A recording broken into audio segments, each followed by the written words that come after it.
The grocery store buzzed with its usual blend of chatter, beeping scanners, and the rustle of plastic bags. At the end of the checkout line, a weary father named Daniel Ross stood with his little girl, Lily, balanced in the cart. His shoulders were hunched, his eyes tired, and in his hand lay the last of his coins, quarters, nickels, and a few dull pennies. All he wanted was one pack of diapers. That was it. Just enough to keep Lily clean and comfortable for a few more days. When the cashier spoke, the words landed on him like a stone. "You're short by 87 cents. The sound made Daniel's chest tighten. He recounted the coins, turned them over in his palm, even checked his jacket pocket again as if money might magically appear. But all he found were old receipts and lint. Behind him, Lily began to fuss. It wasn't a loud tantrum, but the soft, hungry cry of a child who had endured a long day. Her cheeks were sticky from a half-eaten cracker, and her legs kicked restlessly against the cart. Daniel leaned down to adjust the thin blanket tucked around her.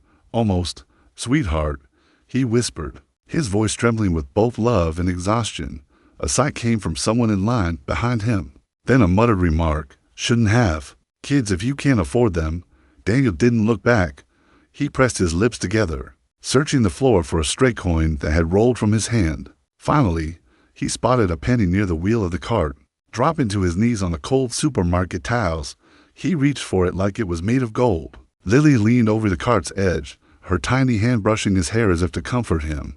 He rose slowly, clutching the penny, and placed it on the counter with the rest of the change. Every cent counted, but still it wasn't enough. His throat tightened. He almost told the cashier to put the diapers back, but before he could, a calm voice behind him broke the tension. "I'll take care of it." Daniel turned. A woman stood there, tall and composed, her presence quiet but powerful. Clara Bennett. Her name would later be known to him. She was dressed neatly in a cream coat, her shopping basket filled with baby food jars, a stuffed toy giraffe, and a bottle of shampoo.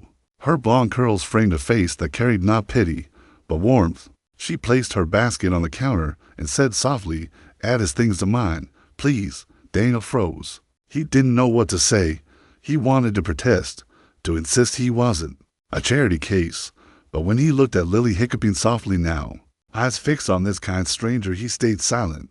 Clara smiled gently at the child, then turned back to the cashier and at a pack of wipes, maybe some fruit pouches, too. The cashier gave her a quick glance, then started scanning again. Daniel's chest ached, but this time it wasn't just from shame. It was from gratitude, something he hadn't felt in a long while. He tried to speak, but Clara lifted her hand, stopping him with grace. "You don't owe me anything," she said firmly. "Your little girl deserves to go home clean and fed. That's all that matters." Their eyes met. Daniel saw no arrogance in her expression, no judgment, only something else, something he couldn't quite name. It was as if she understood, as if she had once stood where he now stood. The store fell silent around them. Other customers looked on, some still judgmental, others perhaps moved. But Daniel no longer cared about them. The diapers were scanned, the wipes bagged, and a small, plush giraffe was placed beside them. Clara handed over her card. The transaction finished without fanfare. When the bag was given to Daniel, he held it carefully, almost reverently. The weight of the items pressed against his hand and his heart. He turned to Clara, his eyes stinging. "I'm not a beggar," he said quietly, his voice cracked. It wasn't anger, it was the wounded cry of a man who still had pride. Even it struggled. Clara did not flinch. She met his gaze with calm understanding. "I know," she answered gently. "I never thought you were." For a moment, Daniel couldn't breathe. This kind of kindness always came with strings, or so he believed. Yet Clara's words felt different. "When I was a baby," she said softly, "there were times my mother couldn't afford diapers either. I remember the shame in her eyes when she had to ask for help, so believe me, I'm not helping out of pity. I just know the feeling." Daniel's hardened expression softened just a little. He nodded, unable to say more. Lily reached into the bag, pulling at the bright toy giraffe. She laughed, her earlier tears forgotten. Clara smiled at her, then quietly turned to leave. Daniel pushed the cart toward the exit, the automatic doors sliding open with a hush. The cool evening air met his face as he stepped outside, his daughter safe in her seat and his heart carrying something he had not expected to find tonight: hope. And though he didn't know it yet, this would not be The last time their paths crossed, the skyscrapers of the city glittered in the morning sun, each window reflecting light like fragments of broken glass from her office on the 30th floor. Clara Bennett stared out across the skyline.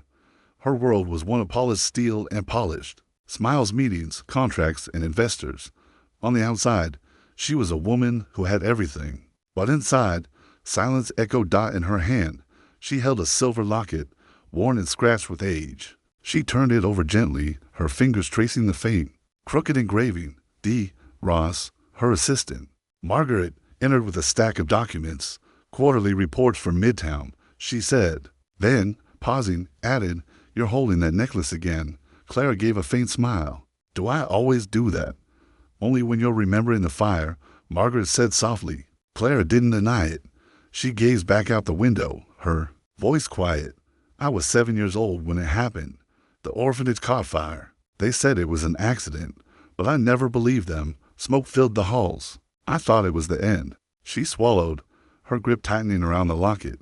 But then, someone came, a boy, maybe 10. His jacket was too big for him, his hands scratched and dirty. He pulled me out, carried me through the smoke. He told me, "You're safe now." And then he was gone. Margaret nodded gently. "And you've been searching for him ever since." Clara shook her head, not openly, but I never stopped wondering. I never stopped holding on to this. She closed her palm around the locket, as if it still contained the breath of that night. That afternoon, Clara made her way to Harbor Haven, a nonprofit she had helped fund. It was a modest community center tucked between the brick warehouses, offering food, child care, and supplies for struggling parents. She often visited quietly, with no photographers, no speeches, just presence. As she stepped through the doors, her eyes caught on a familiar sight. A man stood at the counter, signing paperwork with grease-stained fingers. A toddler clung to his shoulder, her tiny hands patting his jacket. Clara's breath caught. The little girl from the supermarket. The man turned slightly, and recognition struck her like a wave. It was him, Daniel Ross. Their eyes met. For a second, the busy room fell away. "I didn't expect to see you again," Clara said softly. Daniel nodded, shifting Lily against his chest. "Neither did I, but thank you again. She's doing better." Clara's lips curved into a smile. "She's beautiful." Daniel glanced down at his daughter. "We just came for supplies. They said diapers coming on Thursdays." Clara hesitated, then said gently, "I know. I support this place." Daniel blinked, caught off guard. For a moment, he had no reply. Gathering courage, Clara asked, "Do you still work on cars?" Daniel tilted his head. "When I can. Mostly odd jobs, cash work, whatever keeps us going. We have delivery vans at my company," Clara said, always breaking down. "If you're interested, I could offer you steady work.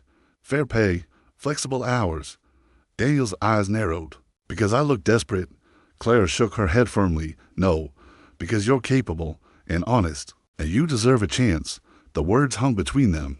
Daniel shifted Lily to his other arm, his jaw tense. Finally, he murmured, "I'll think about it.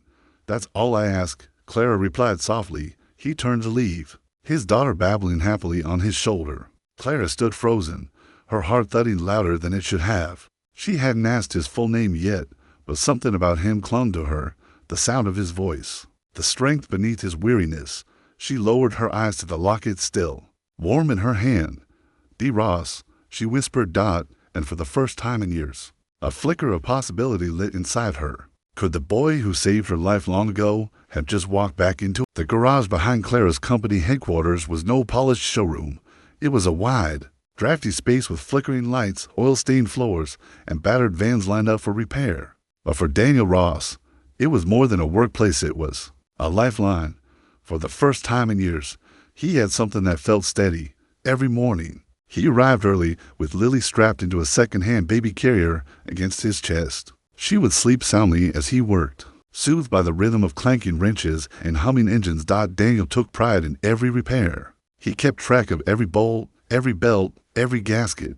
He didn't pad hours, didn't invent problems to charge extra. If a part could last another month, he said so. If something was beyond saving, he explained why. Word of his honesty spread quickly among the staff. One Thursday morning, Clara appeared unannounced. Her heels clicked softly across the concrete. As she stepped into the garage, the scent of motor oil and grease filling the air. Daniel was crouched beside a van, sleeves rolled up, his forearms streaked with grime. Lily was nearby, nestled into the hollow of an old tire, giggling as she waved a scrap of tubing like a magic wand. Clara smiled. "Is that safe?" Daniel looked up, surprised. No fluid left in it. "She's fine." He paused, glancing at his daughter with a rare softness. "She calls it her lunar wand, says she's going to the moon one day. I guess this is her training module." Clara laughed, hand unguarded. Genuine sound that echoed through the garage. Daniel found himself staring for a moment, caught off guard by how natural it felt to hear someone laugh like that again. A week later, the laughter was gone. Daniel was pacing outside the garage, panic written across his face. Lily was limp in his arms, her cheeks flushed, forehead burning with fever. "She's burning up." He stammered. "I was going to take her to the clinic, but my truck won't start." Without hesitation, Clara pressed her car keys into his hand. "Get in. I'll drive." The ride was silent except for Lily's weak whimpers. Daniel sat rigid in the passenger seat, clutching his daughter as if the world might snatch her away. Clara drove quickly, but carefully, her jaw set with focus. At the clinic, she handled the paperwork while Daniel stayed glued to Lily's side. The doctor's words brought a wave of relief, a simple fever, nothing more. But for any parent, even the simplest illness felt like a storm. Outside, they sat on a bench, waiting for the prescription. Daniel cleared his throat, his voice raw. "Thank you." It wasn't casual gratitude. It came from deep inside, from a place worn down by years of surviving alone. Clara didn't smile. She simply nodded. "You're welcome." Daniel looked down at Lily, who was now dozing against his chest, her tiny breath steady again. Clara studied him quietly, then said softly, "You're a good father." Daniel shook his head. "I'm trying. That's all it takes." Clara replied. In the weeks that followed, Clara returned to the garage more often. Sometimes she brought new parts, sometimes updated delivery schedules. But she lingered longer than necessary. Daniel began saving Lily's best moments to share with her. How she danced to the hum of the air compressor. How she clapped whenever a van engine roared back to life. How she insisted on wearing paper towels as superhero capes. Clara laughed more in those weeks than she had in years, and Daniel, who had once built walls around himself, began to listen for the sound of her footsteps on the concrete floor. Something was forming between them. Not romance, not yet, but something real.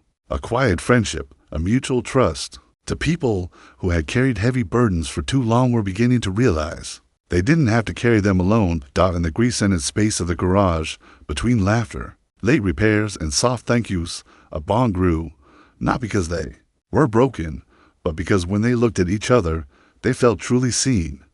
It started with a single photograph. Someone had snapped a picture outside the community center.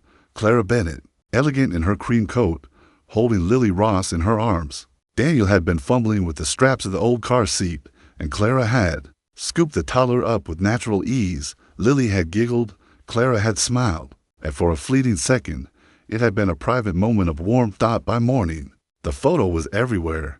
Headlines blared, "Billionaire cradles poor man's child." Real compassion or PR stunt? Others sneered, "Rich woman, struggling father, is Clara Bennett playing savior?" Talk shows speculated, commentators debated, investors called for explanations, and through it all, Clara sat in her office, scrolling silently through a flood of criticism.